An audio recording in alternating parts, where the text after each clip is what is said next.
Napakatagal na hindi ako bumibili ng tinapay. Napakasaya lang kasi 'di ba, may pa-cake, may pa-karne, may pa-chocolate, kasi sobrang daming tao ngayon. Hindi kasi masyadong malamig kaya yung mga tao na hindi kaya yung sobrang lamig, ngayon sila nagpupunta. Or papasok na tayo.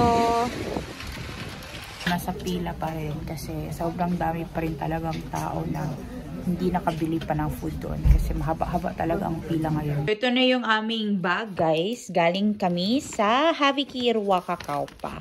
Hi guys! Maayong hapon! It's a little bit brighter na kahit alas 4 dito sa amin, but it's so slippery. Kaya dahan-dahan lang kami maglakad kasi nagmelt na ang snow, guys. And pupunta tayo ngayon sa Lahati kasi shopping tayo para meron tayong pang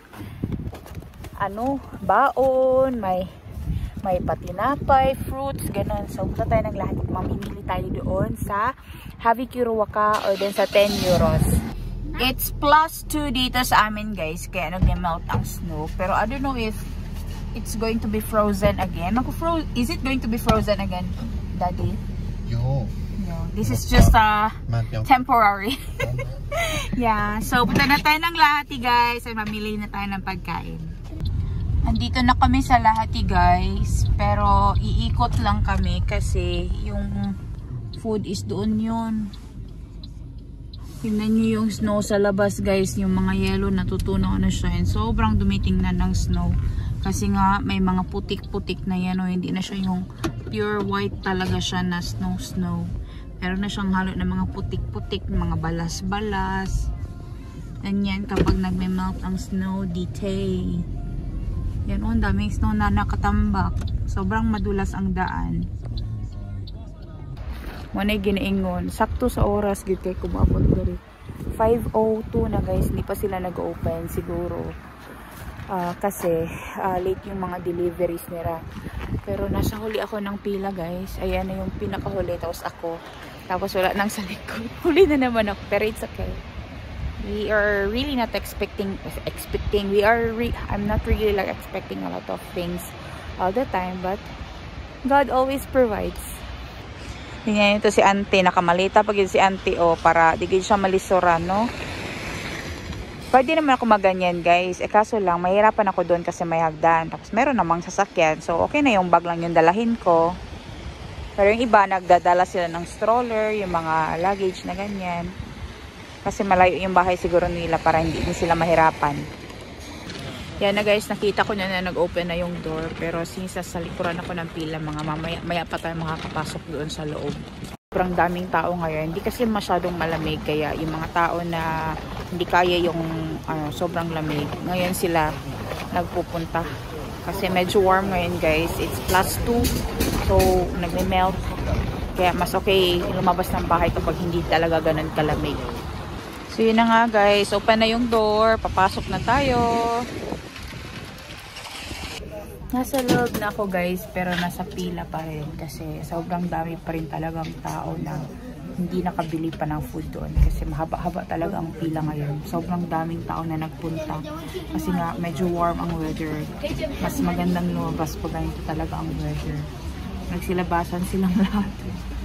So, ito na yung aming bag, guys. Galing kami sa Haviki Ruakakaw pa. Ayan na. So, buksan natin to. And, i-unload natin lahat. Dalawang bag ito. Isang malaki tsaka isang maliit. Tingnan nyo. Ito, guys, is pagkain ito ng ibon. Hindi ito pagkain ng tao. But, of course, kinuha ko pa rin kasi meron kaming lalagyan na pagkain ng ibon sa labas. And, we also need to feed the birds during winter. Kaya, kinuha ko siya. Pero, hawason sana ko ni siya tanan, guys. Kay, warag, daghan-daghan na po siya. Dili siya, sobra kadaghan yun. Hindi siya ganun karami compare nung mga nakaraang araw. But marami pa rin. Kasi kapag more than 2, marami, di ba?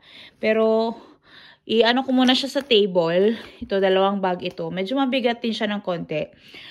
But, yeah, isa-isahin ko siya mamaya. Ilalagay ko muna sa mesa para mapakita ko sa inyo talaga lahat. Hi guys! Maayong gabi sa tanan. So, andito na nga kami sa bahay. And, ito na yung mga pagkain na nabili ko doon for worth 10 euros. Hindi siya napuno guys yung mesa namin, pero puno pa rin. Kasi 'di ba? Oh, konti lang naman yung space na walang nalagyan, but still marami pa rin akong napamili doon guys for worth 10 euros kahit na nasa huli na ako sa pila. Everything go brekete, brekete. Everything go brekete, brekete. Everything go brekete, brekete. If I be ordinary president, too, everything go brekete, brekete. Everything go brekete, brekete. Everything go brekete, brekete. If I be ordinary president, make we do the embe dance, oh. The embe dance, oh. The embe dance, oh. The embe dance, oh. Embe dance, oh. Embe dance, oh. Embe dance, oh. Embe dance, oh. If you no get person for C2, you go call for help, oh. No be village or religion matter. Person we care for we. If you reason me well, I'm just more remain, oh. Now who go stand for the youth, oh. Now who go reason us true, oh.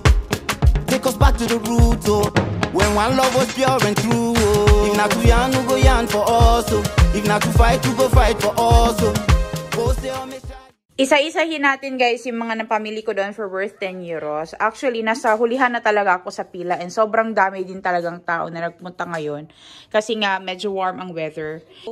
Yung kung ano lang yung natira, yun lang din yung makukuha ko. Ito na yung lahat-lahat guys. Lahat na napamili ko doon for worth 10 euros.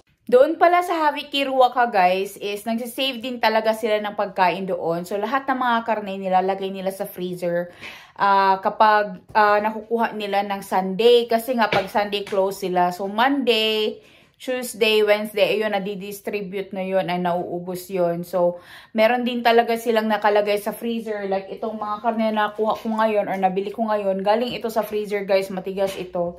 So diretso na rin ito sa freezer kasi hindi ko pa ito lulutuin ngayon. So, i-save lang to for later use na siya. Napakaraming pagkain talaga guys, no. Nanghihinayang talaga ako and I'm so happy na meron pa rin akong nakuha doon or nabili doon for 10 euros kahit na nasa hulihan ako sa pila. Hindi ko na inaano talaga na maaga akong pumunta kasi nga ayoko rin maghintay ng sobrang tagal doon tsaka malamig. Kaya, ayun, late din talaga. Pero it's okay kasi marami pa rin naman akong nakuha. Winner pa rin ito guys. Lalo na itong karne. Winner talaga ito. Dalawa yan. Tapos may palaman. Tapos meron pa ito. Di ba marami na. So ito, pambabaon ko to. Kasi ito, ready-made na ito na pagkain. Tapos itong pagkain ng mga ibon guys. Winner din talaga ito. Kasi mahal din yung mga ganito At least, di ba, hindi na ako bibili para ibigay dun sa mga ibon namin sa labas. Meron na silang grains na pwedeng makain. So, dito sa Finland, guys, yung mga birds, binibigyan din talaga yan sila ng pagkain. Merong bird food na nabibili sa store. So, ito, galing ito sa Haviki Ruaka pa. I think naka-Haviki ito kasi nga, wala na siya dun sa kanyang original packaging. Kaya, ganun. Meron pa kasing another pack ito guys kapag binili siya sa store. Pero nakaganito na siya, nakahiwalay na. Siguro nasa isang box yan siya if I remember it right. Yung nanay ni Nico, bumibili talaga siya ng ganito ay nilalagay niya sa labas kasi gustong gusto ito ng mga ibon.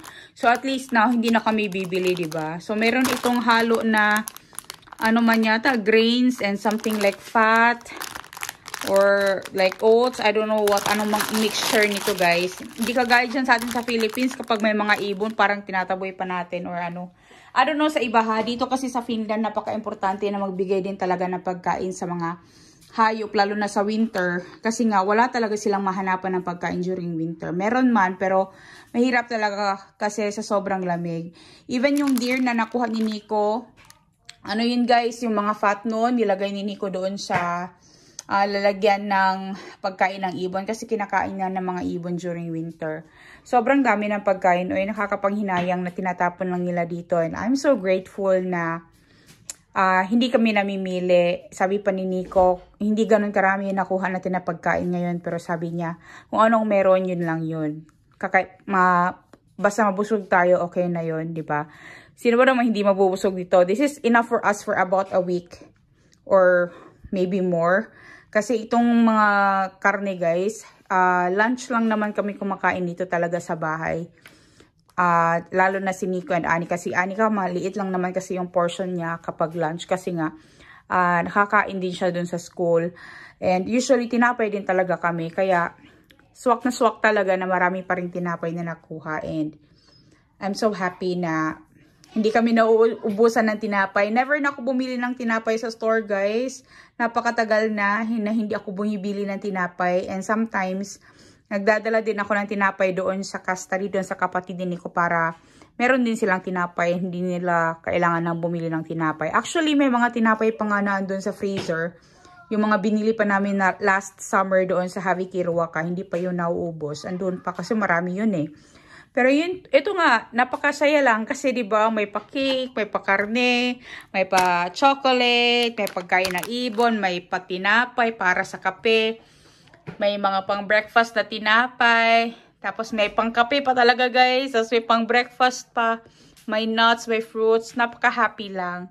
So, kompleto na yung ingredients ng aking kaldereta. Ayan na, meron ng carrots, nakabalat na pala itong carrots nila, guys. Kaya meron itong expiration date. And it's okay. Ewan ko ba't nila binabalatan tapos may expiration. Meron talagang mga ganun na preparation na pagkain nila dito. But yeah, I'm so happy na meron yan kasi magagawa ka na talaga yung plano kong kaldereta na kabayo. So, gagawa ako noon one of these days and I'm gonna share the video to you. Hindi ko nahabaan itong video na to, guys, kasi bukas maghahanda pa ako para sa aking morning shift. Sinadya ko lang talaga na pumunta doon sa Havi Kiruwaka kasi most of the days this week and coming weeks is morning shift ako. So, maaga akong alis and after naman ng shift ko, guys, hindi din ako nakakapunta doon sa Haviki kasi pagod na din talaga ako. Kaya ngayon lang na day off ko, sumadya kami doon and I'm so happy we were able to get a lot of food. So much for leaving comments to our videos and we will try our best. I will try my best to post as much videos as we can. And ingat po kayo palagi. I will see you next time. Hey, hey! Everything go break it, everything go break it.